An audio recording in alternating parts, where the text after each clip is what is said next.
Radio, 10h midi, Valérie Expert. Bonjour à toutes et à tous, avec vous en direct sur Sud Radio pour le 11h midi pour réagir aux sujets qui font l'actualité, parler de ce 8 mai. Nous sommes avec vous, 0826 300 300, pour commenter cette actualité. Rafik Smati, bonjour, vous êtes chef d'entreprise, président du mouvement Objectif France. François Coq, membre de la France Insoumise, bonjour à vous. Bonjour. Éric Vérac, fondateur de Décider et Entreprendre, et ça a changé d'ailleurs. C'est le courrier des stratèges. C'est le courrier des stratèges. C'est encore mieux. C'est encore mieux, c'est plus prestigieux. Toujours plus haut. Voilà, vous êtes bien mouillés parce qu'il pleut. Je ne sais pas quel temps il fait dans le sud-ouest, vous auditeurs de Sud Radio, mais en tout cas à Paris, il pleut. Et Virginie Télène, bonjour, présidente de l'Avenir pour tous. Voilà, donc ce 8 mai, on va en dire quelques mots. On va parler de cette baisse des impôts pour 95% des contribuables. C'est ce qu'a annoncé ce matin le ministre de l'économie, enfin pas de l'économie, il est quoi, non, des comptes publics, Darmanin, il est du budget, oui, c'est compliqué. De l'action publique. De l'action publique. Gérald Darmanin, 95% des contribuables verront leurs revenus baisser. C'est intéressant comme lapsus. Leurs impôts baisser, chiche, on attend. Logement et discrimination, les propriétaires sont-ils racistes? Et puis Emmanuel Macron qui vole au secours de Nathalie Loiseau. Est-ce qu'il peut sauver cette campagne? Mais on va commencer avec vos coups de gueule et vos coups de cœur. On va commencer avec vous, François. Allez, tiens, la France non, mais c'est au contraire, justement, ça change un peu de la politique et des polémiques. Oui, mais on va peut-être y revenir, mais c'était un coup de cœur assez léger a priori. Mais toutes celles et tous ceux qui, hier soir, étaient devant leur télévision pour regarder le match de foot entre Liverpool et Barcelone, ont vécu un très très beau moment de sport. Je pense qu'ils ont pris énormément de plaisir. Et au-delà de ça, moi, ce que j'en retire, c'est qu'on a vu ce qu'on appelle une remontada. Maintenant, c'est devenu le terme un petit peu générique. Voilà, donc on arrive à la politique, c'est ça? Un petit peu générique. On parle espagnol. Mais maintenant. surtout, on a vu qu'on a une équipe de Liverpool sans ses plus grands joueurs, mais qui est surtout un collectif, avec des individualités qui ne sont pas forcément extraordinaires, mais un collectif qui a réussi à imprégner une forme de volonté générale et une volonté partagée sur une idée qui les transcende. Et cette idée, c'est le beau jeu. Et moi, je trouve que c'est un petit peu le retour du beau jeu dans tous les domaines. On le dit en sport, je le dis en football, on pourrait le dire en rugby. Moi, je me rappelle du magnifique match du Stade Toulousain contre Clermont-Ferrand il y a quelques semaines. Et d'une certaine façon, l'efficacité aussi, on la retrouve avec un goût du bonheur partagé et en se déployant collectivement sur des projets issus d'une volonté générale. Et je trouve que ça pourrait nous inspirer un petit peu pour la suite. Voilà, moi je suis un adepte du beau jeu. Faut être optimiste. Rafik Smati, votre coup de gueule. Je voudrais parler de l'Opéra de Paris. Très bien. Qui ne va plus avoir de directeur d'ici la fin de l'année civile, d'ici la fin du mois de juin. Et il se trouve que le futur directeur de l'Opéra de Paris doit être choisi, parce qu'il le souhaite, par le président de la République, Emmanuel Macron. Ce qui pose une première question fondamentale. Dans toutes les turbulences que nous traversons aujourd'hui, et vu à quel point notre président de la République doit être accaparé par bien des sujets, est-ce qu'il est bien le rôle et la mission du président de la République aujourd'hui que de choisir le directeur de l'Opéra de Paris? Parce que les conséquences de ça, lesquelles sont-elles? C'est qu'il n'a pas le temps, Emmanuel Macron. Il n'a pas le temps, donc la décision n'est pas prise. Il refuse que la décision soit prise par le ministre de la Culture. Et la conséquence suprême, c'est qu'il n'y a pas de programmation après 2021. Tous les grands opéras du monde aujourd'hui ont une programmation qui est en train de se travailler aux alentours de 2023-2024. Une production, ça ne s'organise pas comme ça. L'Opéra de Paris n'aura plus de production à partir de 2021. Et donc nous sommes là dans une impasse qui est celle de la centralisation du pouvoir, qui est le propre de la Ve République, avec un homme qui décide de tout. Alors oui, l'Opéra de Paris va être mis en difficulté, sauf si on me dit, et c'est peut-être le plan, que la programmation sera assurée par Emmanuel Macron lui-même. Il sera même sur scène. Sauf si c'est lui qui fera la mise en scène, auquel cas, je dois l'avouer, je m'inclinerai. Ouais, bon, mais donc ça a des. Pourquoi le président de la République doit-il nommer le directeur de l'Opéra de Paris? Tout cela n'est pas sérieux. Je prends pour Louis XIV. Mais oui, voilà. Jupiter et Louis XIV en même temps, et il va chanter. Il a des supporters aujourd'hui, je sens, le président de la République. Virginie, vous vouliez rendre hommage à un saint laïque, un saint laïque, Jean Vanier. Pourquoi tu rigoles? Mais c'est vrai. Laïque. Oui, un saint laïque, ça existe, mon ami. Et donc Jean Vanier, un homme incroyable qui a monté donc les communautés de l'Arche. Et ça, je parle à mon ami de la France Insoumise. Il faut le faire quand même, de monter des communautés où on va vivre avec des handicapés mentaux. Et maintenant, il y en a dans le monde entier. Les handicapés mentaux, c'est-à-dire les gens avec lesquels c'est le plus compliqué d'avoir un dialogue, un rapport, de vivre avec eux. Et lui, il est arrivé à faire ça. Et j'ai eu la grande chance d'aller le voir à Trolly dans sa première communauté qu'il a monté. Et il n'est pas donné à tout le monde. Bon, il était commandeur de la Légion d'honneur. Il avait reçu le prix Templeton aussi, qui décernait à des gens vraiment. C'est quelqu'un qui a fait énormément de choses, qui est décédé donc hier, et 7 janvier, voilà. Et 7 mai. Et juste pour vous dire que moi j'avais eu la joie et la chance de pouvoir le voir à un moment un peu compliqué après les manifs. Il m'avait accueilli à bras ouverts et il m'avait vraiment expliqué que de toute façon le plus important dans la vie, c'était avant tout l'autre et de se tourner vers les autres. Et aujourd'hui, évidemment, quand on est engagé dans des combats politiques, c'est un peu compliqué d'être toujours avec tout le monde. Mais voilà. C'était un beau message. Oui. Bel hommage. Mais au niveau d'un Desmond Tutu, voilà, des plus grandes personnes humanistes de notre humanité. Sans transition, Éric Verhaeghe, oui, c'est un coup de moi gueule. j'ai un coup de cœur. Ah, de cœur. Vas-y. Non, vous présentez Ah bon, pas ça parce qu'à comme lire un coup de gueule. l'intitulé, ça me paraissait être un coup de gueule. Non, parce que j'ai lu ce matin d'ailleurs dans Le Monde, une excellente enquête qui sont les analyses des données recueillies par l'ONG Foodwatch sur les clients ou les personnalités médicales que Coca-Cola a subventionnées pendant 10 ans. À coût de centaines de milliers d'euros, parfois de millions.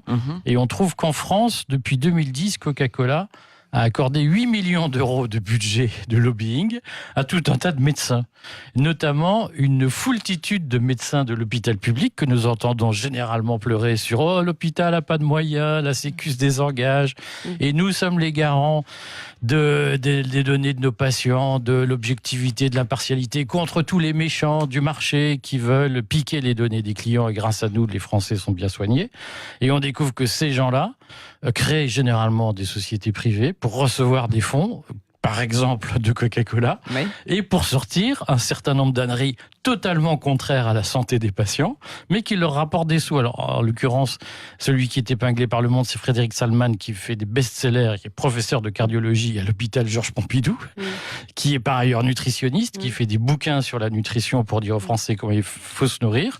Et on découvre, en effet, un grand nombre de ces théories sont influencées par des entreprises privées de l'agroalimentaire, qui sont des fabricants, des marchands de sucre. Mais normalement, les conflits d'intérêts doivent être... tous les intérêts doivent être c'est une vraie question. déclarés. C'est-à-dire que je tire mon coup de chapeau aux médecins en France, parce qu'ils sont parvenus à faire croire que ou en tout cas, ils ne contestent pas le fait que tous les politiciens sont sous le scope pour risque de conflit d'intérêts, mais ils sont parvenus à écarter leur profession de toute forme de législation drastique en matière de transparence sur les conflits d'intérêts, et notamment d'interdiction de recevoir des fonds, par exemple de Coca-Cola, pour expliquer que si on fait du sport, après tout, le sucre, c'est pas grave. Non, mais pourquoi est-ce que... Alors, je n'ai pas lu l'article, mais pourquoi est-ce que des fondations, parce que Frédéric Salman, en l'occurrence, a une fondation, comme plusieurs médecins, pourquoi est-ce que ces gens ne pourraient pas recevoir d'argent de grandes entreprises? À partir du moment... Moi, j'ai pas vu de conclusion de Frédéric Salman disant il faut manger du sucre. C'est la théorie de la balance alimentaire qui est sortie,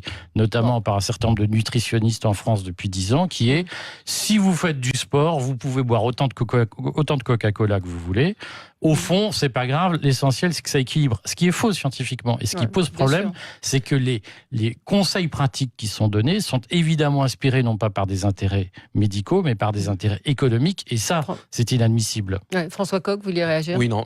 Moi, j'entends la manière dont les choses sont présentées. Si effectivement des médecins ont croqué aux fruits défendus et que pour le coup, ils sont pour moi acteurs d'actes de corruption, parce que c'est ça dont il est question, ils doivent être sanctionnés. Mais ça n'empêche pas que, prenons un petit peu quand même de surplomb par rapport à ce qui se passe. Le problème aujourd'hui, c'est cette place extrêmement prépondérante des lobbying qui agissent dans tous les pans, dans tous les pans de la société, c'est la protection, et qui imposent une vision marchande qui se superpose et qui se met à la place de l'intérêt général qui est et du dangereuse bien-être pour la santé humain. des Français. À un moment donné, ces lobbies qui gangrènent la société à tous les niveaux, il va falloir faire la chasse et les éradiquer. Il faut en parler au marché. Oui, Rafik Maty, un mot sur les lobbies. Est-ce que c'est le diable ? Les lobbies sont... un lobby, c'est quoi ? C'est un groupe de pression. Et je pense que depuis que l'humanité existe, il existe des groupes de pression. Alors ça s'appelle lobby aujourd'hui. Ce qu'il faut, c'est pas évidemment interdire les lobbies, c'est juste de la transparence sur ce qu'ils font et comment ils le font. Oui, comment ils le font, absolument. On voit que la transparence au niveau de l'Union européenne avec les lobbies porte réellement ses fruits. Allez, moi je voulais qu'on parle du 8 mai. Aujourd'hui, commémoration du 8 mai. Déjà, est-ce que ça a un sens de commémorer encore aujourd'hui le 8 mai ? Est-ce qu'il faut continuer à le faire ? Rendre hommage à tous ceux qui ont restauré l'Arc de Triomphe, parce qu'il a été entièrement restauré en 5 mois. Je ne sais pas si 5 est le chiffre fétiche d'Emmanuel Macron. Si, et puis Notre-Dame, mais en tout cas, ans. voilà, il y a un petit peu plus de boulot sur Notre-Dame après les dégradations. En tout cas, on est content de voir que l'Arc de Triomphe a été restauré. Quelques mots sur ces commémorations, Rafik Maty. Est-ce que ça a un sens aujourd'hui de continuer à commémorer cette date ? Et jusqu'à quand ? Évidemment que ça a un sens, parce que si on veut aller loin, il faut savoir d'où on vient. Et la Seconde Guerre mondiale, comme la Première du reste, font partie des moments charnières de l'histoire de l'humanité. Et je pense que c'est l'occasion, au moins 1 ou 2 fois dans l'année, d'avoir une pensée pour ceux qui se sont battus pour nous, pour les résistants, pour les justes, pour aussi les Anglais, qui se sont battus pour que la France ne sombre pas, pour les Américains qui sont venus aussi nous délivrer. Je pense qu'il faut que nous ayons tout ça en tête, malgré toutes les joutes qui peuvent nous opposer, chez nous en France, mais aussi parfois avec certains de nos alliés. N'oublions pas que nous avons cette force de l'histoire qui nous unit et sur laquelle nous devons construire et bâtir. Oui, si je peux rebondir, moi je souhaite, et d'ailleurs ce temps pluvieux n'est pas très encourageant, mais surtout que ça nous permette de penser qu'il ne faudrait pas qu'on retourne dans une période de guerre alors qu'on voit monter partout des clivages, comme on dit, des populismes, du repli nationaliste.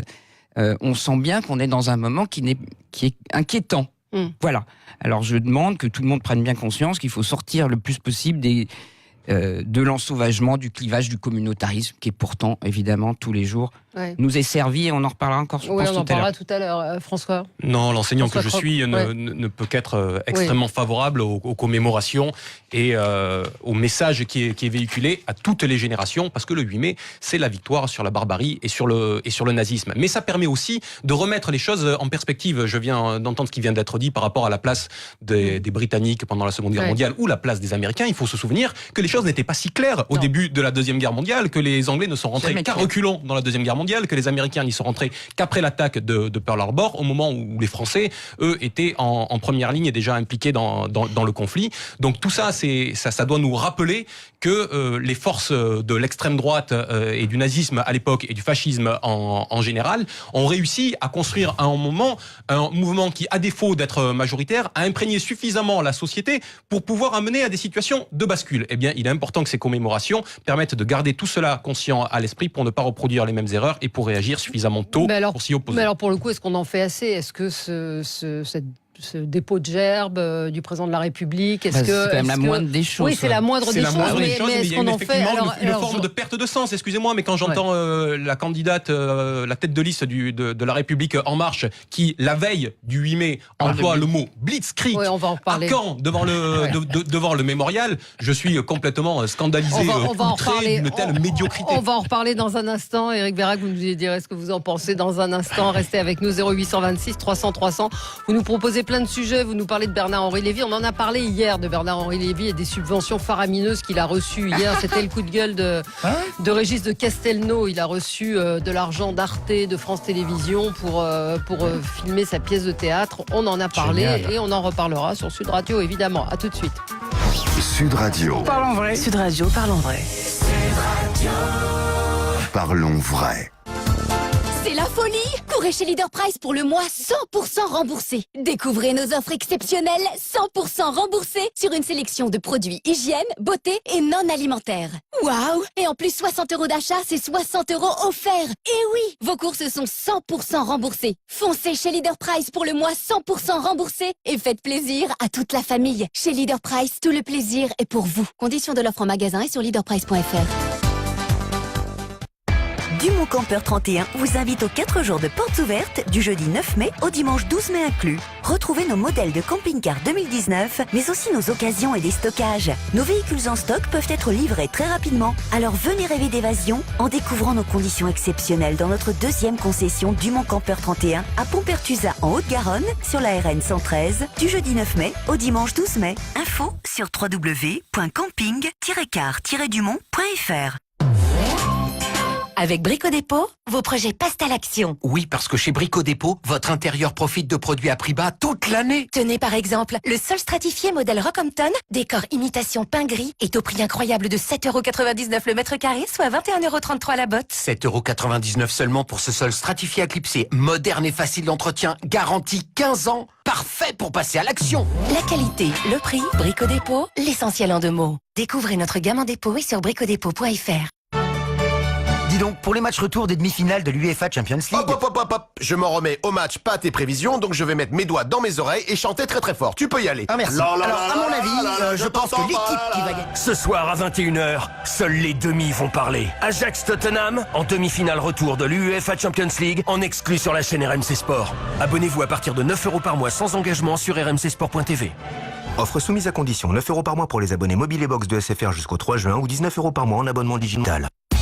Depuis plus de 50 ans, le groupe Socaf vous propose de nombreux services comme garantie financière, assurance et formation. Retrouvez toutes les infos et les conseils immobiliers sur socaf.fr. Groupe Socaf, partenaire de votre chronique Le Conseil des experts, chaque samedi sur Sud Radio.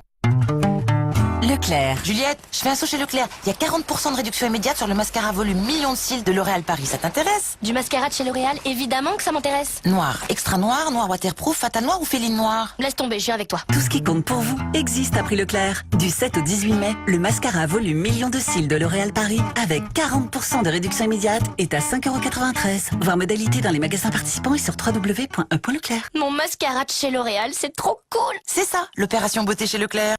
Sud Radio, 10h midi, Valérie Expert.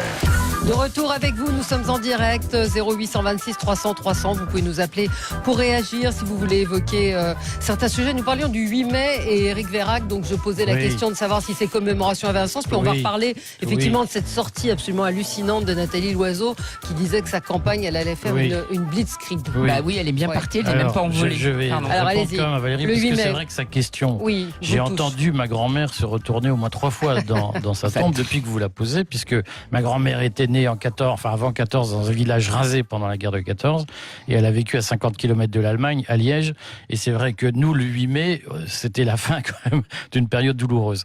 Mais je pense qu'un jour il faudra faire l'histoire, la vraie histoire de ce qui s'est passé en 40 et de l'effondrement français de 40, parce que je pense que les Anglais en étaient très satisfaits et je pense que sur le fond, un certain nombre, notamment le roi des Belges de l'époque, a largement collaboré à l'effondrement de la France en 40 pour des raisons de haine anti-française.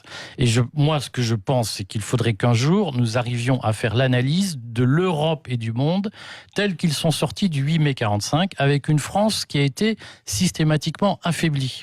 Et une vision du monde où la France, finalement, a été systématiquement mise en difficulté dans un nouvel ordre qui s'est instauré. Et moi, je pense qu'il faudrait que nous ayons débat sur est-ce que l'histoire qu'on nous raconte sur ce qui s'est passé entre 40 et 45 est vraiment la vraie histoire, et ne faut-il pas se demander notamment si l'Alliance Atlantique aujourd'hui n'est pas à reconsidérer telle qu'elle est conçue. Est-ce qu'il ne faut pas réinventer ce que De Gaulle avait pratiqué dans les années 60, c'est-à-dire une politique d'équilibre entre la Russie et les États-unis? Voilà ce que j'avais à dire sur le sujet. Donc tout le monde est pour cette commémoration du 8 mai, évidemment. Mais je vois que la question est quand même posée. Il est important de le dire. Vous avez évoqué, François Coq, la phrase de Nathalie Loiseau à propos de sa campagne en disant nous allons opérer un blitzkrieg. Blitzkrieg, je dis mal, j'ai pas fait allemand. Blitzkrieg, j'ai pas fait allemand première langue, non, j'ai fait espagnol, moi. Ce mot, quand même, assez incroyable. Alors, il y a un tweet qui m'a fait sourire. 2 solutions. Soit elle a perdu un pari chez Hanouna, soit elle veut commencer sa campagne européenne en envahissant la Pologne. Mais c'est vrai que ce mot, quand même, de Blitzkrieg à la veille du 8 mai est un peu maladroit. Je ne sais pas. L'emploi de ce terme Blitzkrieg à cette date, au regard de la campagne qui est la sienne, je ne sais pas si c'est vraiment de la médiocrité ou si à un moment donné, elle cherche à créer l'événement sur des choses qui sont au fond extrêmement malsaines. D'une manière générale, la campagne telle qu'elle est lancée de la part de Madame Loiseau est purement une catastrophe. On se rend compte de son degré d'incompétence dans tous les domaines, et notamment dans les domaines qui relèvent des questions européennes. Ça inquiète quand même par rapport à son passé récent au gouvernement, et on peut se demander si le choix qui est celui du président de la République de l'avoir placé à cette place pour mener la campagne européenne est un choix assez respectueux des Françaises et des Français, des électrices et des électeurs, parce que ça n'élève pas 33 listes. Ça n'élève pas aujourd'hui le débat politique. Enfin, il faut quand même avoir une idée saugrenue pour mettre Madame Loiseau tête de liste aux européennes. Je sais pas, c'est un peu comme si on mettait Monsieur Castaner à l'intérieur. À un moment donné, ça n'a pas de sens, quoi. Mais c'est pas ça devrait pas vous mettre en colère. Normalement, tant mieux pour vos candidats. Non, parce que moi, je voudrais qu'on ait un vrai débat sur la question européenne. Je voudrais pas qu'il y ait simplement des artifices communicationnels qui visent à une dichotomie de l'espace politique, qui nous dit d'un côté il y a les progressistes, derrière moi Emmanuel Macron, et derrière il y a tous les autres, les populistes, les nationalistes, et il faut voter contre tout cela. Faisons tourner la parole. Oui. Alors, Virginie. Eh ben, écoutez, Emmanuel Macron, il a mis la candidate qu'il faut pour lui être à sa place. Voilà, c'est tout, c'est très simple. Et comme ça, il reprend les choses en main. Mais là, je veux dire que coup de chapeau, hein, parce que là, on a bourde. Elle pond des bourdes, Loiseau. Oui, puis elle pond des bourdes. Mais voilà. Elle a du mal. Elle a du mal. Mais le choix même de la personne c'était écrit que ça devait plomber la campagne et qu'il allait sortir. Oui, mais qu'ils allaient. C'est un choix de l'entre-soi énarchique. C'est vrai que entre énarques, ce genre de choses. Non, mais entre énarques, elle n'est pas énarque. Elle n'est pas énarque. Entre hauts fonctionnaires et les gens de la technostructure, ce genre de référence à la Blitzkrieg ne pose pas de problème politique, et Nathalie Loiseau n'a pas compris la rupture de fond qu'il y a, notamment culturelle, entre la technostructure, la haute fonction publique et le reste du pays. Mais cela dit, je crois que ce mot, il a le mérite de poser la question de fond, qui est, est-ce qu'on veut une Europe dominée par l'Allemagne, parce que c'est en réalité ça qu'il y a dans l'inconscient de ce mot. Est-ce qu'on veut une Europe fondée sur une Allemagne toute puissante, et on continue comme avant, ou est-ce qu'on veut changer le système européen? Et je crois que ce mot, en réalité, est le fin mot du programme d'Emmanuel Macron et de La République En Marche. Est-ce qu'on continue l'Europe telle qu'elle est conçue depuis une trentaine d'années, depuis la réunification allemande et depuis le traité de Maastricht, ou est-ce qu'on veut changer la donne? Et moi, je trouve que ce mot, il a le mérite je trouve qu'il est très compétent, il a le mérite de la clarté, de la transparence. Le programme En Marche, comme un certain nombre d'autres programmes, c'est finalement de ne pas bouleverser la conception systémique de l'Europe telle qu'elle est depuis la réunification. Et en face, il y a des gens qui, peu ou prou, demandent une rénovation systémique à des degrés d'intensité divers, qui vont, je vais taquiner notre ami de la France Insoumise, parce que je vois qu'il est susceptible et réactif, qui vont de la méthode un peu douce de la France Insoumise sur on va resserrer quelques boulons, jusqu'à la méthode Frexit d'Asselineau ou de Philippot. Pour préciser, je vous donne la parole à Rafik Smati. Évidemment, les membres du gouvernement sont venus à son secours pour expliquer que Blitzkrieg, ça voulait dire nous sommes là pour proposer et non pour bombarder. Sébastien Lecornu a dit les Européennes sont traditionnellement une campagne courte, il faut savoir décoller dans la dernière ligne droite. Dis donc, il faut se dépêcher. Rafik, puis après vous réagirez, François. Tout cela est en réalité extrêmement tragique. Oui, ça nous fait sourire.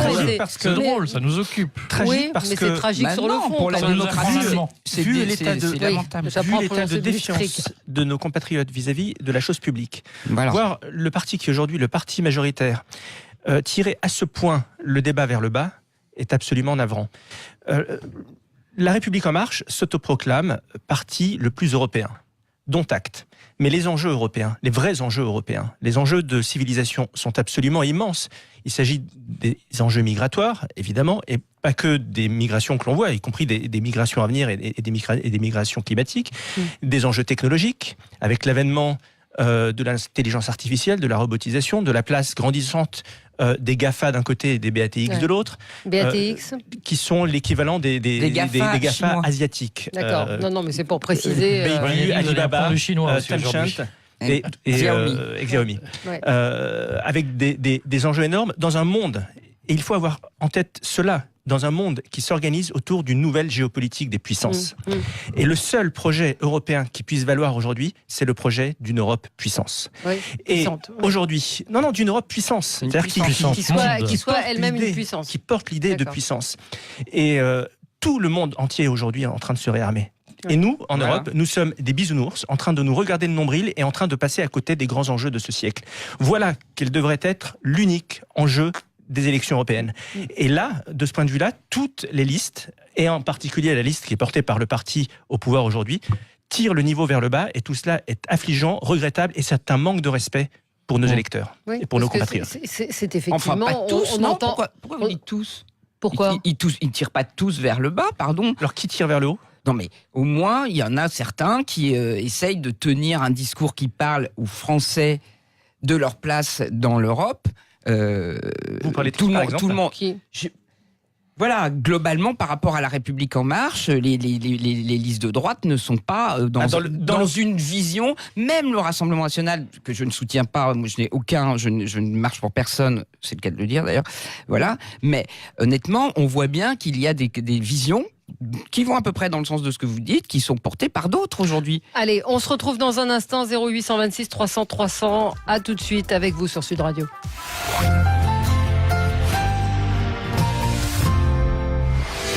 Les vraies voix Sud Radio. Christophe Bordet. Au menu des vraies voix sur Sud Radio, le retour des enfants de Syrie, 5 rapatriés le mois dernier et d'autres qui vont arriver en France. C'est ce que dit la ministre des Armées. Faut-il s'en inquiéter? On vous attend, 0826 300 300. Autre débat des vraies voix aujourd'hui. Y a-t-il trop de fonctionnaires en France alors que la fonction publique sera dans la rue demain? Là aussi, vous êtes les bienvenus. La vraie voix du jour, Nicolas Bouzou, essayiste, économiste libéral, pour son nouveau livre Sagesse et folie du monde qui vient. À tout à l'heure, 17h. Les vraies voix Sud Radio. Christophe Bordet. Brigitte Lahaye, Sud Radio. Dès 14h, avec Béatrice Cooper-Royer, nous parlerons de l'amour et de nos relations familiales. Un enfant aime forcément ses parents, mais est-ce qu'il aime ses frères et sœurs? Est-ce qu'il aime ses cousins, ses oncles, ses tantes et quoi? Venez nous le dire au 0826 300 300. 14h, 16h, Brigitte Lahaye, Sud Radio. Auchan, et la vie change. Et pour la fin de semaine, c'est le dîner en famille de Mathieu qui change. Avec le rôti de porc sans os à 5,50€ le kilo. 5,50€ le kilo, Mathieu. Dis, tu te rappelles que tes beaux-parents viennent dîner? Bon, même si t'es pas sûr que ce soit la meilleure soirée de l'année, fais au moins en sorte que ce soit bon. Très bon même. Jusqu'à ce soir, vos magasins Auchan proposent le rôti de filet de porc sans os à 5,50€ le kilo. Et vos dîners en famille changent. Auchan. À Rôtir, Origine France. Voir magasin ouvert aujourd'hui sur Auchan.fr. Sud Radio. Dans l'Hérault, à Béziers. Sur 104.7. Sud Radio vous donne la parole. Exprimez-vous à tout instant. Donnez votre avis sur Sud Radio. 0826 300 300. Seulement 5 centimes par appel. Sud Radio. Parlons vrai. Ah, les joies d'avoir 40 ans. La la la la la la. Qu'est-ce qu'il y a, papa? Bah j'ai un cheveu blanc, mon premier cheveu blanc. T'as vu comme il est mignon? Tu veux le prendre dans ta main? Eh oui, quand on a eu comme cadeau pour ses 40 ans un nettoyeur haute pression, franchement le reste... Pour les 40 ans de Bricomarché, le nettoyeur haute pression Lavor 140 bars est à 54,90 €. Sans compter les milliers de bons d'achat à gagner en magasin. Bricomarché, 40 ans à vos côtés, ça se fête. Offre valable jusqu'au 18 mai dans les magasins participants. Nous avions envie d'évasion, de liberté, de découverte. Alors pour bien profiter de notre temps libre, nous avons choisi un camping-car. Vous aussi, laissez-vous tenter par l'aventure. Du 9 au 12 mai, aux 4 jours du camping-car de Toulouse, profitez de conditions exceptionnelles, de financement personnalisé. Plus de 150 camping-cars, vannes et fourgons aménagés, neufs ou d'occasion, sont disponibles à partir de 10 000 €. Les 4 jours du camping-car, du 9 au 12 mai, de 9h à 19h, au château de Pressac à Castelmoreau. Info sur les 4jours-du-camping-car.fr. Entrée gratuite. Sur Carrefour.fr, vous avez le pouvoir de payer moins cher. Avec les jours 100% Carrefour.fr, participez au grand jeu 100% gagnant. Ouais, mais moi les jeux ça m'ennuie. Même avec 1 million d'euros en bons d'achat mis en jeu. Alors là je dis oui, et je dis pas souvent oui. Jusqu'au 19 mai sur Carrefour.fr, c'est les jours 100% gagnants. Profitez de promos exclusives sur Carrefour.fr et participez au grand jeu avec 1 million d'euros en bons d'achat d'une valeur de 2 à 20 € mis en jeu. Carrefour, on a tous droit au meilleur. Jeu avec obligation d'achat d'un montant minimum de 30 €. Règlement complet du jeu sur Carrefour.fr. Écoutez Sud Radio sur les enceintes connectées Echo d'Amazon. Alexa, lance Sud Radio. Bienvenue sur Sud Radio. Vous écoutez le 10h, midi avec Valérie Expert. Vous avez rencontré, vous, un cauchemar en cuisine en allant au restaurant? Appelez-nous sur Sud Radio 0826 300 300. À tout de suite. Toutes les infos sur sudradio.fr. Sud Radio, 10h midi, Valérie Expert. De retour avec vous dans le studio de Sud Radio. Le débat continue avec vous. On est en direct en ce 8 mai avec Rafik Smati, chef d'entreprise, président du mouvement Objectif France, François Coq, membre de la France Insoumise, Éric Vérac, fondateur de Décider et Entreprendre, et Virginie Tellen, présidente de l'Avenir pour tous. On va parler donc de cette interview de Gérald Darmanin ce matin qui annonce une baisse de 95 pour 80, pas de 80. Décidément, je voudrais vraiment que ça baisse de 95% les impôts. Que ça baisse. 95% des contribuables assujettis sur l'impôt sur le revenu bénéficieront d'une baisse d'impôt. Est-ce que vous y croyez? On va en parler dans un instant, mais je voudrais qu'on dise encore quelques mots de la campagne de Nathalie Loiseau et de évidemment toutes ces phrases. Macron vole au secours de l'oiseau. Ouais. Hier soir, il s'est invité dans une réunion. François Coq, vous pensez que ça peut aider Nathalie Loiseau d'avoir le soutien d'Emmanuel Macron?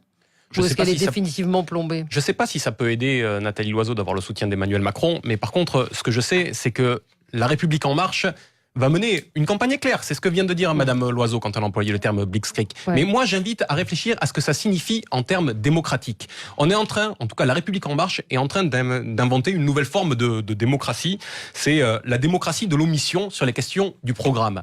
On aura le programme pour les européennes de La République En Marche 15 jours à peine avant l'élection. Je rappelle qu'au moment de la présidentielle, Emmanuel Macron a nommé Jean Pisani-Ferry responsable du programme au mois de janvier, et le programme de La République En Marche et de M. Macron n'a été révélé qu'à peine un mois avant l'élection. Donc d'une certaine façon, les gens votent un petit peu en apesanteur, sans savoir réellement ce qu'il en est. Et derrière, il ne faut pas s'étonner si on voit apparaître des conflits de légitimité, comme celui qu'on a connu au moment des Gilets jaunes, parce que les gens ont un petit peu eu l'impression d'être pris pour des imbéciles, et qu'on leur a seulement vendu la nouveauté. Et sauf que la nouveauauté, même celle-ci, disparaît, si j'en juge par ce qui est en train de se passer au sein de La République En Marche, avec la question du renouvellement, vous savez, des postes internes, où ceci devait être renouvelé ces jours-ci, même dès demain, et où les règles changent en cours de jeu pour que toujours les mêmes petits barons se recasent, Monsieur Ferrand par-ci, Monsieur Legendre par-là, et tous les autres. Il ne reste plus personne, oui. En fait, moi, je pense qu'il faut faire un référendum de ces européennes, puisque c'est Macron qui va mener la barque. Eh bien, écoutez, voilà, ça va être pour ou contre. C'est pas évident qu'il gagne, et ça risque d'être compliqué pour lui si le Rassemblement national, si les sondages, si ce qu'ils disent les sondages se confirment. Le président de la République ne devrait pas vous pensez qu'il ne devrait pas se mettre dans la campagne dans les scrutins intermédiaires. Je pense qu'il sort de son jeu. Il mériterait quand même d'expliquer. Enfin, moi, je suis moins Macron, pas Macron là-dessus. Moi, je crois qu'il y a des vrais sujets qui ne sont pas français dans ces élections européennes et dont on ne parle pas assez en France. C'est notamment la successeuse probable d'Angela Merkel, qui a dit on arrêtera le Parlement européen à Strasbourg, qui a dit la France doit nous céder son siège au Conseil permanent de sécurité de l'ONU. Et on voit bien qu'aujourd'hui, il y a une montée de revendications allemandes au détriment ouvertement de la France. Et ce que je regrette, c'est qu'on fasse un scrutin franco-centré, alors qu'en réalité, cette élection sera beaucoup plus cruciale qu'on ne le dit, parce que nos partenaires en Europe, ils avancent plus vite que nous. Nous, on est à la traîne, on est en train de se disputer. Est-ce que c'est de la querelle franco-française. Est-ce qu'il faut 4,5 millions ou 5 millions quand les autres en auraient à peine 2 ? Mais il faut comprendre qu'aujourd'hui, cet affaiblissement de la France, il risque de se traduire dans les 5 années à venir par de vraies sanctions au niveau de l'Union européenne. Et qu'il est dommage que cette donnée-là, le président de la République ne la conscientise pas auprès des Français, parce que c'est son rôle de chef de l'État de dire attention, il y a nos petites polémiques, mais il y a des vrais sujets qui concernent l'avenir du pays et que nous devons traiter au-delà des querelles partisanes. Et je regrette qu'il n'y ait pas cette vision qui soit donnée. Ouais. On a Muriel en ligne avec nous. Bonjour Muriel. Bonjour Valérie, bonjour mesdames, messieurs. Bonjour. Écoutez, moi je vous entends parler tous en experts, sans mauvais jeu de mots, Valérie. Mais vous pensez là aux citoyens qui vont voter? Moi je sais que je suis une férue de politique, j'adore vos émissions, tout ça, mais... à chaque fois qu'on invite un candidat sur un plateau, à la télé, n'importe quoi, 80% de son interview porte sur l'actualité française et pas du tout sur les européennes. Voilà. Oui, vous avez raison. On ne met pas en avant ce qu'a fait l'Europe, de quoi on bénéficie. Moi, j'habite Béziers, l'Europe, grâce à l'argent de l'Europe, on a pu bénéficier de plein de choses. Mais ça, personne ne le dit. Moi, il y en a qu'un qui a un programme qui se tient pour moi au jour d'aujourd'hui. C'est Bellamy. Il est droit dans ses bottes. Il explique bien. Voilà. Et il parle de l'Europe. Il ne parle pas du reste. Il parle de l'Europe. Absolument. Mais vous avez assez raison. Vous avez raison. C'est vrai. Dire à ce que dit Madame. Mais Madame, le problème, c'est le scrutin aussi. C'est les Français qui votent. C'est très compliqué de les emmener et d'avoir une vision qui dépasse les les frontières. Je croyais que tu râlais encore. Qui dépasse les frontières nationales. Alors même ce que disait Rafik Mati tout à l'heure est essentiel. Mais bien sûr, mais moi je dis qu'il faut des débats pour les conscientiser, pour informer les gens. C'est court, hein. Là il reste 15 jours. Je vous donne la parole après François. On a Jacques également en ligne qui nous a appelé. Bonjour Jacques. Oui, bonjour à vos invités. Voilà, moi mon point de vue est beaucoup plus simple. Je pense que en reprenant déjà ce qui vient d'être dit là, c'est-à-dire sur la non-campagne européenne qui a été voulue et orchestrée par Emmanuel Macron. Après, la question de savoir s'il va sauver Nathalie Loiseau, ce n'est pas un problème, puisque Nathalie Loiseau, si je suis gentil, c'est un hologramme, si je suis méchant, c'est un ectoplasme. Donc la question, c'est Emmanuel Macron a un socle électoral qui est à peu près de 20%, à force d'annonces sociales, écologiques, etc., il espère gagner les 3 ou 4% qui lui permettront d'être ou à la hauteur ou devant le Rassemblement national. Mais est-ce pour autant une victoire? Je ne pense pas. De toute façon, le résultat marquera quoi? Marquera la défaite d'Emmanuel Macron sur l'Europe. Parce que pour un Européen convaincu, présenter son programme le 9 mai, c'est-à-dire 15 jours avant le scrutin, c'est déjà un déni de démocratie. Ensuite, il y avait là l'occasion, je dirais, de faire un grand débat sur l'Europe, puisque l'Europe est en crise avec le Brexit, avec tous les peuples qui justement marquent de plus en plus de défiance sur l'Europe. C'était à lui de permettre et de favoriser un véritable débat sur l'Europe, tel qu'il y a pu y en avoir au moment de Maastricht ou au moment du référendum de 2005. Et ça aurait pu être aussi l'occasion justement de solder, je dirais, l'entourloupe de 2005 qui a été un véritable scandale démocratique. Donc, très bien, monsieur. Voilà. Merci beaucoup. Merci Jacques de nous avoir appelés. Bon, je voudrais qu'on passe quand même à un autre sujet qui est essentiel et extrêmement important. Donc, avec cette interview du ministre des Comptes publics, Gérald Darmanin, dans le Parisien. Vous vouliez dire il faut donner la parole à notre ami de la France Insoumise. Oui, mais il a parlé déjà. Vous vouliez réagir à ce qu'il vient d'être dit sur les euros? Juste un instant sur 2 points très rapidement. Le premier, c'est qu'on passe quand même à côté des vrais débats. J'appelle tout le monde à réaliser qu'aujourd'hui, au sein de l'Union européenne, dans la moitié des pays, dans 14 sur 28, nous sommes dans un régime de démocratie minoritaire, c'est-à-dire où les gouvernements sont minoritaires au sein de leur propre Parlement. Dès lors, il y a 3 alternatives sur la table. Celle qu'avait proposée au départ M. Macron avec sa souveraineté européenne, qui est une souveraineté délégative, transmise au niveau européen.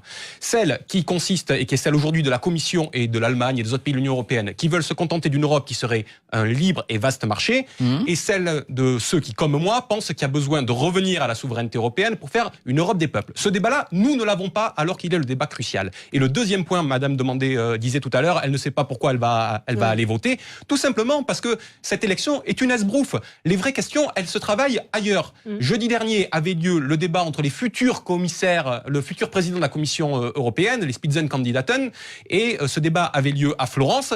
Tous ceux-là sont issus de la caste, sont des membres de la Commission Juncker, sont des présidents actuels du PPE ou des différents groupes au Parlement européen, et c'est finalement toujours les mêmes qui dirigeront, parce que le pouvoir au sein de l'Union européenne, il est au sein de la Commission et pas au sein du Parlement, et le déni démocratique se situe à cet endroit-là. Oui, ne soyez pas défaitistes, hein. Il faut que les gens aillent voter, je suis désolé encore une fois. Mais là, c'est pas ce que montrent les sondages. En tout cas, les Français sont pas très concernés, et que ce sera un vote anti-Macron, visiblement. En tout cas, c'est ce qui a l'air de motiver un grand nombre de ceux qui iront voter. Donc, près de 95% des contribuables à à l'impôt sur le revenu vont bénéficier d'une baisse d'impôt l'an prochain. C'est un montant moyen de 300 € par foyer, a assuré donc Gérald Darmanin ce matin dans le Parisien, ministre des Comptes publics. La quasi-totalité des gens qui payent l'impôt sur le revenu, qu'ils soient ouvriers, salariés, cadres, seront concernés par la baisse des 5 milliards d'euros de l'impôt sur le revenu. Comment c'est possible ? Je vois les commentaires, on rase gratis. Mais c'est la campagne qui commence. C'est un chèque en blanc. C'est où on va trouver cet argent ? Alors, bientôt, on sera à 105% de Français. Oui, c'est évidemment très généreux de la part du gouvernement, mais je pense qu'un minimum de pédagogie s'impose auprès de nos compatriotes. La fameuse formule magique qui avait été sortie par François Hollande, vous savez, ça ne coûte rien, c'est l'État qui paye, c'est un mythe, parce que l'argent de l'État, c'est l'argent des Français. Donc, quand l'État, aujourd'hui, rend de l'argent aux Français, eh bien, il va falloir qu'il aille le prendre quelque part. Enfin, c'est simple et c'est limpide. Alors, le plus simple et le plus raisonnable serait que cet argent-là soit la contrepartie d'économies budgétaires fantastiques que l'État doit consentir, puisqu'aujourd'hui nous avons un État dont la sphère publique représente 56% du produit intérieur brut. Sauf que le président de la République a reconnu lui-même lors de sa conférence de presse que l'objectif de réduction des effectifs de la fonction publique serait sans doute ne serait sans doute pas tenu. Il le reconnaît lui-même. Donc, l'État ne fera pas d'économie. Alors, j'ai entendu Gérald Darmanin dire on va délocaliser certains services de Bercy. Oui, les envoyer dans la Creuse. Bonjour les économies. D'autant plus que à chaque fois que l'État français a fait une décentralisation, ça s'est traduit par une couche supplémentaire. À chaque fois. Tout ce qui relève des économies. Ça fait pas faire des économies de décentraliser. Tout ça, c'est de la foutaise. Donc, pas d'économie. Alors évidemment, une autre façon de voir les choses, c'est d'augmenter les impôts des particuliers. Mais en séquence post-gilet jaune, augmenter les impôts, là, on vient de nous dire que ça va baisser, donc on ne peut pas les augmenter. Donc on ne fait pas d'économie, donc on ne baisse pas les impôts, donc on n'augmente pas les impôts des particuliers. Il reste deux hypothèses. Un, faire exploser les déficits, sauf qu'il y a cette fameuse barre des 3% qu'on ne peut pas dépasser. Et la dernière option, que le président de la République a avoué à demi-mot, c'est faire passer, c'est mettre les entreprises à contribution. Notamment en termes d'impôt sur les sociétés et notamment en termes par rapport au CICE. Et ça, je veux attirer l'attention de vos téléspectateurs sur le fait, parce que de vos auditeurs, mais qui nous regardent aussi. Je veux simplement vous dire que, alors effectivement, en France, quand on parle d'entreprise et quand l'extrême gauche parle d'entreprise, on pense toujours aux très grandes entreprises. Sauf qu'aujourd'hui, les petites et moyennes entreprises françaises sont des entreprises qui souffrent. 62% de leurs résultats commerciaux sont captés par des impôts, des charges et des taxes. C'est le record européen, c'est des chiffres qui viennent de Pricewaterhouse. Nous avons un nombre d'entreprises de taille intermédiaire qui est 3 fois moindre qu'en Allemagne, 2 fois moindre en Italie. Les entreprises françaises n'arrivent pas à exporter. Donc si on fait peser ça sur nos entreprises, ça veut dire des problèmes de compétitivité, ça veut dire qu'elles n'embaucheront pas, ou peut-être même qu'elles licencieront, et ça veut dire qu'on est en train de préparer les gilets jaunes d'après-demain. Et c'est ça qui est en train de se passer par les choix de ce gouvernement, parce que les bonnes décisions courageuses qui auraient dû être prises en début de mandat, qui sont celles d'une réforme fondamentale, puissante de notre appareil d'État, n'ont pas été prises en compte. Donc c'est quoi ? C'est de la poudre de perlimpinpin, comme on dit ? Mais c'est la campagne électorale, ce sont des mesures électoralistes. Et en fait, les gilets jaunes sont instrumentalisés. En 2 jours, on a l'écologie qui ressort et les impôts. C'est les 2 demandes prioritaires des gilets jaunes. Pas l'écologie, je suis pas sûre. Quand même, c'était les taxes et les machins, puis après on a eu l'écologie, les manifs les taxes, qui vont avec. Voilà. Mais Bon, bref, voilà. Donc c'est électoraliste. Mais totalement électoraliste, enfin. Oui, et comme dit... non, mais ce qui est très marrant, c'est que 2 ans après, on a une inversion de la politique de l'offre qui redevient une politique de demande. Vous êtes plus économiste que moi, mais j'ai quand même... comme dans tous les gouvernements, comme dans tous les mandats des présidents de la République, au bout de 2 ans, on abandonne ce sur quoi on s'est fait élire. Voilà. Alors, où est-ce qu'ils vont faire les économies ? Fonction publique, le sujet, visuel, ils vont gagner. En fait, ils vont faire une petite semaine. Cela dit, on a déjà annoncé une très forte hausse du déficit des comptes sociaux, puisqu'on va passer à près de 4 milliards de déficit de la Sécu, là où on avait promis qu'on serait pratiquement en excédent. Mais ce qu'il faut dire, je pense clairement, c'est que l'arbitrage, il est extrêmement simple. C'est est-ce que on tape dans les dépenses et concrètement, est-ce qu'on supprime des emplois de fonctionnaires ? Mais on voit jeudi, c'est-à-dire demain, il y a une grève de fonctionnaires et on sait que Macron, en réalité, le sujet de Macron, c'est que, comme le disait l'éditeur très justement, il a un socle électoral de 20% en France Et il y a 20% de salariés en France qui sont fonctionnaires. Et donc, en réalité, le socle électoral de Macron, ce sont les fonctionnaires. Et donc, il ne peut pas taper dans le tas puisqu'il sait qu'il perd son électorat s'il fait ça. Et donc, aujourd'hui, on est obligé d'inventer des stratégies de contournement de plus en plus compliquées et de se demander à qui on fait les poches pour continuer à avoir 5 millions de fonctionnaires dont personne ne mesure le temps de travail, parce que mesurer le temps de travail d'un fonctionnaire, c'est un gros mot dans les services. J'ai été fonctionnaire, je suis bien placé pour le savoir. J'ai fait 10 ans de RH dans le service public, j'ai bien vu comment ça fonctionnait et quel laxisme il existe et combien il prospère depuis une quinzaine d'années. Et donc le sujet de fond, il est très connu, c'est que Macron a été élu sur une ambiguïté, il a été élu par des fonctionnaires pour mener officiellement une politique libérale, mais en réalité, il doit mener une politique de défense de la fonction publique. Et donc il fait les poches à tout le monde pour payer son électorat. C'est pas plus compliqué que ça. Et c'est suicidaire pour le pays. On se retrouve dans un instant. François Coq, vous aurez la parole sur ce sujet. Est-ce que vous y croyez ? 95% des Français paieront moins d'impôts. Très bonne idée. Comment on va y arriver ? C'est la vraie question. À tout de suite. Sud Radio. Sud Radio. Parlons vrai. Sud Radio. Parlons vrai. Sud Radio, place du marché, 10h-11h, Vincent Ferniaud. Mes amis, qu'ont en commun les grands pâtissiers Pierre Hermé à Paris, Vincent Guerlet à Nantes, Pascal Lac à Nice, Sève ou Bouillet à Lyon et à l'étranger aussi, en Belgique, Marc Ducobu à Bruxelles par exemple? Eh bien, ils sont tous membres de Relais Dessert International. C'est la plus grande association de pâtissiers de renom. Et justement, ils tiennent leur séminaire annuel cette semaine à Lyon. On a fait une petite place au micro de Sud Radio, j'y suis allé pour vous et on va leur demander leur avis sur la place de la pâtisserie dans le monde. Allez, à dimanche, 10h. Sud Radio, place du marché. Avec Métro, partenaire des restaurateurs et commerçants indépendants. Ah, les joies d'avoir 40 ans. Ça, c'est du bidon, hein? T'es un peu grossi, hein? Eh oui, il était à qui ce petit bidon, hein? Il était à qui? Eh oui, quand on a eu comme cadeau pour ses 40 ans un barbecue à gaz, 4 brûleurs inox, franchement le reste... Pour les 40 ans de Bricomarché, le barbecue à gaz avec capot, mi-grille, mi-plancha est à 149 €. Sans compter les milliers de bons d'achat à gagner en magasin. Bricomarché, 40 ans à vos côtés, ça se fête. Offre valable jusqu'au 18 mai dans la limite de 1907 pièces réparties entre les magasins participants. Sur Carrefour.fr, vous avez le pouvoir de payer moins cher. Avec les jours 100% Carrefour.fr, participez au grand jeu 100% gagnant. Ouais, mais moi les jeux, ça m'ennuie. Même avec 1 million d'euros en bons d'achat mis en jeu? Alors là, je dis oui. Et je dis pas souvent oui. Jusqu'au 19 mai sur Carrefour.fr, c'est les jours 100% gagnants. Profitez de promos exclusives sur Carrefour.fr et participez au grand jeu avec 1 million d'euros en bons d'achat d'une valeur de 2 à 20 € mis en jeu. Carrefour, on a tous droit au meilleur. Jeu avec obligation d'achat d'un montant minimum de 30 €. Règlement complet du jeu sur Carrefour.fr. Qu'est-ce qu'il dit? Que du 8 au 19 mai, Éléphant Bleu offre 40% de lavage en plus. 40%? C'est fantastique. Éléphant Bleu, plus pro, plus propre. Conditions et centres participants sur éléphantbleu.fr. C'est la folie! Courez chez Leader Price pour le mois 100% remboursé. Découvrez nos offres exceptionnelles 100% remboursées sur une sélection de produits hygiène, beauté et non alimentaires. Waouh! Et en plus 60 € d'achat, c'est 60 € offerts. Et oui, vos courses sont 100% remboursées. Foncez chez Leader Price pour le mois 100% remboursé et faites plaisir à toute la famille. Chez Leader Price, tout le plaisir est pour vous. Conditions de l'offre en magasin et sur leaderprice.fr. Vous voulez voir Big Flo et Oli en concert au Stadium? Sud Radio vous invite à l'événement toulousain.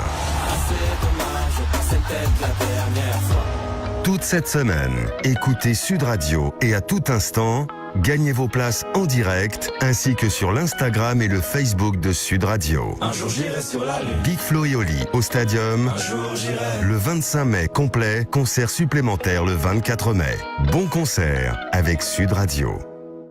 Ford. Allez, pendant les Ford Days, bénéficiez d'offres exceptionnelles sur plus de 3000 SUV Ford EcoSport prêts à partir et profitez d'une reprise de votre véhicule plus 5000 €. C'était bien là, Teddy? T'as l'air sceptique. Je suis sûr que tu peux faire encore mieux. Ok. Pendant les Ford Days, profitez de l'offre Ford reprise plus 5000 € sur 3000 SUV Ford EcoSport tout équipés, prêts à partir dans le réseau Ford. Excellent. C'est Teddy qui l'a dit. Ford. Offre de reprise aux particuliers non cumulables pour commande jusqu'au 31 mai d'un Ford EcoSport 9, hors trend, en stock dans le réseau Ford participant. Voir Ford.fr. Sud Radio, 10h midi, Valérie Expert. Avec vous sur Sud Radio, en direct 0826 300 300. Est-ce que vous y croyez quand le ministre des Comptes publics vous dit que 95% des contribuables paieront moins d'impôts, qu'il y aura en moyenne 300 € par foyer de moins à payer? 0826 300 300. On a René en ligne avec nous qui voulait réagir. Bonjour René. Bonjour, chère Valérie. Bonjour à vos invités. Ben, écoutez, nous sommes dans un jeu de bonneteau, puisque vous constatez que depuis le mois de septembre, nous avons des hausses importantes dans la vie du quotidien, que ce soit dans l'alimentaire ou les produits d'entretien. Et cette hausse est provoquée par la hausse des carburants. Les organismes de logistique anticipent. Résultat, c'est nous qui payons à la caisse. Ce qui revient à dire que ceux qui éventuellement seront rendus aux contribuables seront au préalable bien repris par le jeu de la TVA et sans parler évidemment de la CSG qui avec la TVA sont les deux sources principales, vous le savez, des revenus de l'État. Mais je voudrais revenir sur le lien qu'il y a entre cette situation des impôts en France, qui est en fait une crise, nous vivons en France et en Europe, une crise systémique, large, profonde et épaisse par l'agrégation de plusieurs strates. Et je vais donner un seul exemple. Seules des nouvelles missions données à la Banque Centrale Européenne pour réorganiser le financement de ce que nous avons besoin en France et en Europe, c'est-à-dire non seulement l'écologie, mais l'enseignement, nos infrastructures, nous ne pouvons pas, dans le système actuel de l'Union européenne, le financer.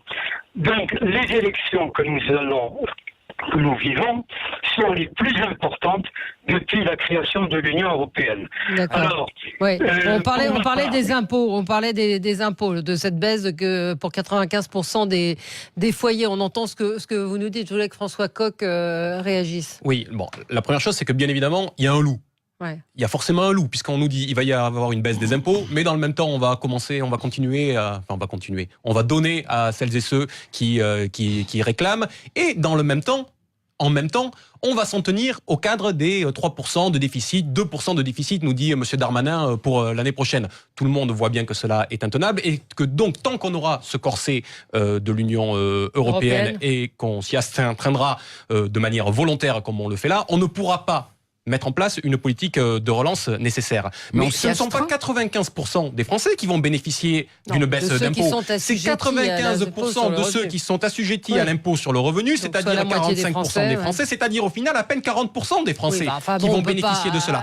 Écoutez, ça veut dire que notre auditeur a raison. Notre auditeur dit ce qu'on va nous rendre prétendument avec l'impôt sur le revenu, ça va augmenter avec la TVA. Et là, ça va augmenter pour tout le monde, et notamment pour celles et ceux qui sont les plus vulnérables, les plus fragilisés, celles et ceux qui sont sortis sur les ronds-points dans le mouvement des Gilets jaunes. Monsieur Macron ne résout rien, il prend l'argent dans une poche et pour la remettre dans une autre, mais en réalité, il ne s'attaque absolument pas au problème le plus important, qui est celui de la redistribution. Si on veut parler d'impôt sur le revenu, la proposition qui figure dans l'Avenir en commun, le programme de la France Insoumise, c'est 14 tranches. 14 tranches, comme ça, on peut lisser. Pourquoi là, il y en a combien, on peut lisser.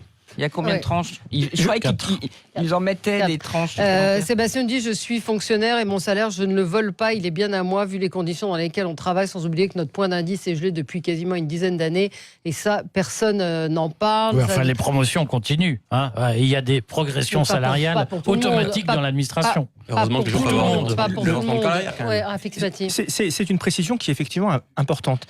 Il y a aujourd'hui en France beaucoup de fonctionnaires qui se donnent à fond, qui se tuent même au boulot pour certains, et il est hors de question de s'attaquer aux fonctionnaires. S'attaquer à l'appareil d'État et à son organisation, ce n'est pas s'attaquer aux fonctionnaires. J'ai même envie de dire que les fonctionnaires sont eux-mêmes victimes du fonctionnement de l'appareil d'État qui aujourd'hui bride toutes les initiatives. Je voudrais simplement revenir, monsieur, sur une remarque que vous venez de faire qui, à mon avis, est non justifiée. Vous dites qu'en France, nous avons un problème de redistribution. Alors, ce qu'il faut simplement savoir, et je vais vous donner un ordre de grandeur, aujourd'hui, avant redistribution, si vous prenez les 10% des revenus les plus élevés et les 10% des revenus les plus faibles, le rapport est de 1 à 27. Après la redistribution, c'est-à-dire après les impôts, ce rapport est de 1 à 5. Donc il y a aujourd'hui en France une redistribution qui est même puissante. Et dernier point, vous parlez de l'Union européenne et vous considérez que c'est d'une certaine façon la responsable de nos maux. Alors on peut reprocher bien des choses à la technostructure européenne, évidemment. Sauf qu'aujourd'hui, il faut que nous balayions devant notre porte. La France est l'avant-dernier pays de l'Union européenne, après la Roumanie, en termes de déficit budgétaire. Nous sommes le plus mauvais en termes de prélèvements obligatoires.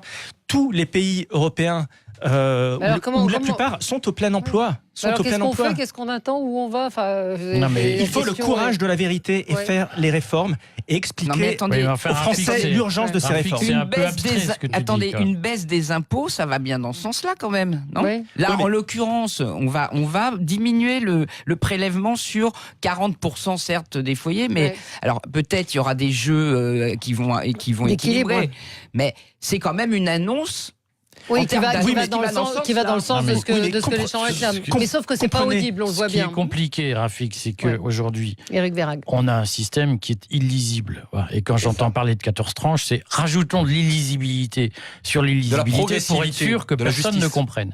Mais entre la CSG, la TVA, l'impôt sur le revenu, les 4 locales, les 4 vieilles, comme on disait quand j'étais petit, tout ce système est absolu. Le CRDS, on est accablé d'une montagne d'impôts auxquels personne ne comprend rien. Donc je pense qu'il faut redire que l'impôt, ça sert à financer les dépenses publiques. Donc tout le monde doit le payer. Mais ça, tout le monde le comprend, sauf qu'on veut avoir des impôts tout le monde trouve que c'est vachement mieux que le voisin qui gagne plus, qui est plus riche. Non, c'est pas ça, c'est d'avoir des services publics qui soient sur lesquels on voit où va notre argent. Moi, je trouve qu'il y a un scandale, c'est qu'aujourd'hui, par exemple, il y a un monopole de l'État sur l'école publique, ou un quasi-monopole, et l'école publique, c'est quand même synonyme d'échec et de reproduction de façon industrielle des inégalités sociales. Donc, l'enseignant que je suis ne peut pas vous laisser dire ça. Vous pouvez non, contester je ne vous la laisse vérité. pas dire ça, parce que quand on voit la manière dont les enfants entrent dans l'école, il vous reste une minute, on va faire un débat en dehors de la société, ce n'est pas vrai. Si je fais le compte des enseignants du public, moi j'habite à Belleville, si je fais le compte des enseignants du public qui mettent leurs enfants dans l'école privée hors contrat de ma fille, mais qu'est-ce que ne veulent surtout pas envoyer leurs enfants dans leur propre... Si, que les profs de l'éducation nationale sont les premiers à fuir cette institution parce qu'ils savent qu'ils sacrifient leurs enfants à se battre. Eh bien, qu'on oblige tous les profs de l'éducation nationale à mettre leurs enfants dans des écoles publiques. Mais vous dites la même chose, c'est-à-dire que... Mais si, vous dites la même chose, vous dites qu'il y a des fonctionnaires qui font leur boulot, et vous êtes nombreux à nous dire arrêtez de taper sur les fonctionnaires, les conditions de travail sont difficiles. C'est d'une certaine manière ce qu'est en train de dire aussi Éric Verhaeghe. Non, vous voudriez que l'école résolve tous les problèmes de la société. L'école est censée faire le tampon amortisseur qu'elle peut faire aujourd'hui. Mais que le financement et que l'argent qui est alloué au ministère de l'Éducation nationale, qui est considérable, on le retrouve. Je ne le retrouve pas moi sur mon bulletin de paye, je le dis à monsieur Blanquer. Parce qu'il y a trop de profs. C'est ce qu'on dit. La réalité, c'est qu'il y a trop de profs. C'est fini, on n'aura pas eu le temps d'évoquer tous les sujets. Merci à tous. Bonne journée à tous à l'écoute de Sud Radio. Merci beaucoup.